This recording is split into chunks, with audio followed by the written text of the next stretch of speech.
Hello students, मैं आपके अपने प्यारे से YouTube channel BK sir Hanumat classes में स्वागत करता हूं। और हम लोगों ने सॉल्यूशन की स्टार्टिंग किया है और सॉल्यूशन में हम लोगों ने अपने पिछले वीडियो में मोलरिटी और नॉर्मलिटी कैसे फाइंड करेंगे इसके बारे में हम लोगों ने पढ़ा था। उसी में एक और टॉपिक मोल फ्रैक्शन, मोल प्रभाज कैसे निकालेंगे और उसकी डेफिनीशन क्या होती है। तो मोल प्रभाज किसी विलयन में, जैसे मान लीजिए चीनी और पानी का विलयन हो, शरबत हो, तो उसके कितने घटक हुए? दो, एक चीनी हुआ और एक दूसरा पानी हुआ। कुछ ग्राम चीनी के होंगे, कुछ ग्राम पानी के होंगे। चीनी के ग्राम को चीनी के अणुभार से भाग दे देंगे, पानी के ग्राम को पानी से अणुभार से भाग दे देंगे। उधर चीनी के मोलों की संख्या निकल गई, इधर पानी के मोलों की संख्या निकल गई। दोनों के मोलों की संख्याओं को जोड़ देंगे तो कुल मोलों की संख्या निकल गई। और अब अगर चीनी के मोलों की संख्या को कुल मोलों की संख्या से डिवाइड करें तो चीनी का मोल प्रभाज, और पानी के मोलों की संख्या को अगर कुल मोलों की संख्या से डिवाइड करें तो पानी का मोल प्रभाज। और अगर किसी विलयन में जैसे जो 2-3 घटक जो भी होंगे, अगर उनके मोल प्रभाजों का हम योग करते हैं तो वो मोल प्रभाजों का योग सदैव एक होगा। मतलब अगर हमको 2 घटक वाला कोई 2 कंपोनेंट वाला सॉल्यूशन दिया हो तो एक को अगर हम निकाल लें, दूसरे को एक में से सब्सट्रैक्ट कर देंगे तो दूसरा निकल जाएगा। तो अब आइए देखते हैं कि ये मोल प्रभाज है क्या। तो अगर इसको डिफाइन करेंगे तो किसी विलयन में उपस्थित किसी घटक के मोलों की संख्या तथा उस विलयन में उपस्थित सभी घटकों के मोलों की संख्याओं के योग के अनुपात को उस घटक का मोल प्रभाज कहते हैं। उस घटक का मोल प्रभाज कहते हैं। अब मान लीजिए एक कोई सॉल्यूशन लेते हैं, कोई विलयन लेते हैं। यदि किसी विलयन में विलेय के n मोल, स्मॉल n मोल की बात हो रही है, तथा विलायक के कैपिटल N मोल उपस्थित हैं तो कैपिटल N मोल उपस्थित हैं तो विलयन में कुल कितने मोल हो जाएंगे? n plus n, small n plus capital N। अब तो विलयन का मोल प्रभाज में विलयन में विलेय और विलायक दोनों का मोल प्रभाज निकाल सकते हैं। विलेय का मोल प्रभाज बराबर विलेय के मोलों की संख्या बटे विलेय धन विलायक के मोलों की संख्या। तो विलेय के मोलों की संख्या हमने स्मॉल n मान रखा है और विलायक के मोलों की संख्या हमने कैपिटल N मान रखा है। तो इसके न्यूमरेटर में n और डिनोमिनेटर में n प्लस n, तो n प्लस n हो जाएगा। इसी तरह से अगर विलायक का निकालेंगे तो विलायक का मोल प्रभाज बराबर विलायक के मोलों की संख्या बटे विलेय प्लस विलायक के मोलों की संख्या। तो विलायक के मोलों की संख्या कैपिटल N है तो कैपिटल N अपान स्मॉल n प्लस n हो जाएगा। अब स्मॉल n प्लस n हो गया तो इसके बाद आपको बताया कि किसी विलयन में उपस्थित सभी घटकों के मोल प्रभाजों का योग सदैव एक होता है। यहाँ देखिए, अगर n अपान n प्लस n और फिर ये n अपान n प्लस n लें, ये कैपिटल N अपान n प्लस n लें, तो ये जो है दोनों को जोड़ें तो ऊपर भी n प्लस n, नीचे भी n प्लस n, कट के 1 हो जाएगा। इसका मतलब जो बातें बताई गई ये एकदम परफेक्ट है। और आप इसका स्क्रीनशॉट ले लीजिए और उम्मीद करता हूं कि आपने स्क्रीनशॉट ले लिया होगा। और अब इसमें आगे आइए एक क्वेश्चन लिखते हैं और क्वेश्चन को सॉल्व करते हैं। कैसे सॉल्व करेंगे? तो देखिए, क्वेश्चन है, बहुत छोटा सा क्वेश्चन लेंगे। 92 ग्राम एथेनॉल, 92 ग्राम एथेनॉल क्वेश्चन है। 92 ग्राम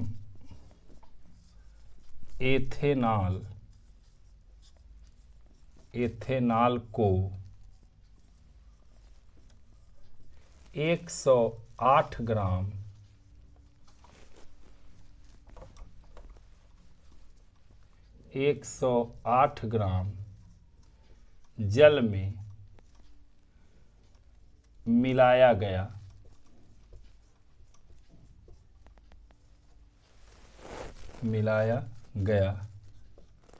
विलयन में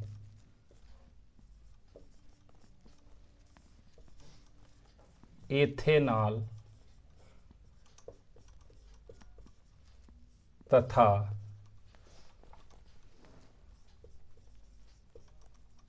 जल का मोल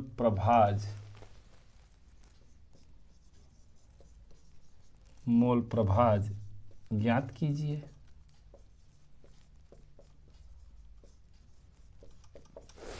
ठीक, हमको क्वेश्चन में दिया है, क्या दिया है आंसर इसका? क्वेश्चन में दिया है एथेनॉल का फार्मूला C2H5OH, C2H5OH का भार बराबर 92 ग्राम और H2O का भार H2O का भार बराबर 108 ग्राम। अब हम C2H5OH का अणुभार निकाल लेते हैं।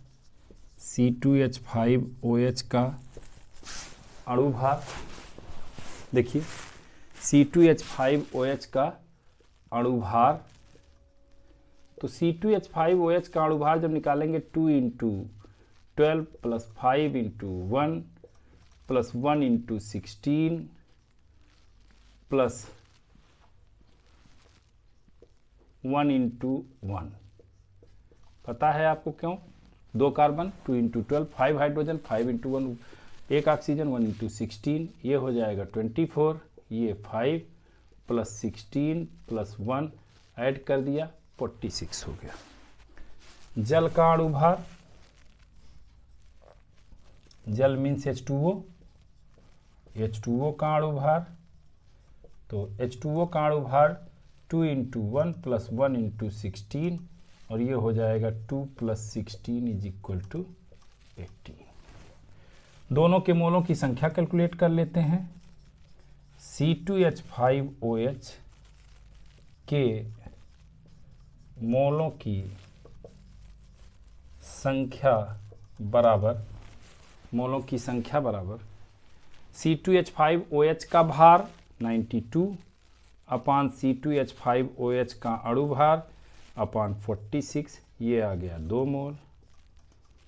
और फिर H2O के मोलों की संख्या एकदम सिंपल तरीके से किया जा रहा है, खूब ध्यान से देखिएगा। मोलों की संख्या बराबर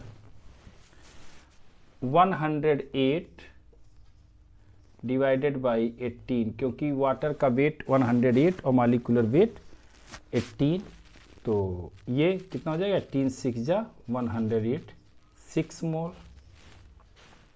अब अगर हम C2H5OH का मोल प्रभाज निकालें, C2H5OH का मोल प्रभाज बराबर, तो क्या होगा C2H5OH के मोलों की संख्या कितनी है 2 अपान और कुल मोलों की संख्या, तो C2H5OH के मोलों की संख्या 2 और जल के मोलों की संख्या 6, 2/8 हो गया और 2/8 हो गया तो कितना हो जाएगा 0.5। इसकी कोई यूनिट नहीं होगी क्योंकि मोल को मोल से डिवाइड करने पर यूनिट लेस हो जाएगा। अब इसलिए H2O का मोल प्रभाज, तो आपको अभी नोट लिखवाया था कि किसी विलयन में उपस्थित सभी घटकों के मोल प्रभाजों का योग सदैव 1 होता है, तो यहाँ 1 माइनस हो जाएगा, एथेनॉल का मोल प्रभाज घटा देंगे तो ये वाटर का निकल जाएगा 0.75। इसको आप लोग स्क्रीनशॉट ले लीजिए, ये इसका सॉल्यूशन होगा। उम्मीद करता हूँ कि आपने स्क्रीनशॉट ले लिया होगा और उम्मीद ये भी कर रहा हूँ कि आपको ये मोल फ्रैक्शन मीन्स मोल प्रभाज अच्छे से समझ में आ गया होगा। और एक बार फिर से देख लीजिए, 92 ग्राम एथेनॉल लिख लिया, 92 ग्राम, 108 ग्राम वाटर ये नोट कर लिया। क्वेश्चन का काम खत्म हो गया, मोल प्रभाज निकालना है। इसका अणुभार निकालते हैं, 2 × 12, 5 × 1, 1 × 16, 1 × 1, 24, 5 29, 16 45, 1 46। जल का अणुभार 2 × 1 + 1 × 16, तो 2 में 16 जोड़ दिया 18 हो गया। C2H5OH के मोलों की संख्या मीन्स इसके भार को इसके अणुभार से डिवाइड करना है, तो इसका अणुभार 46 है, ये भार 92 है, दिया 2 मोल हो गया। H2O के मोलों की संख्या जो है वो निकालने के लिए वो H2O का भार बटे H2O का अणुभार 6 मोल। अब C2H5OH का मोल प्रभाज निकालना है, तो उसके मोलों की संख्या बटे कुल मोलों की संख्या, कुल मीन्स एथिल अल्कोहल और जल के मोल प्रभाज को जोड़ देंगे।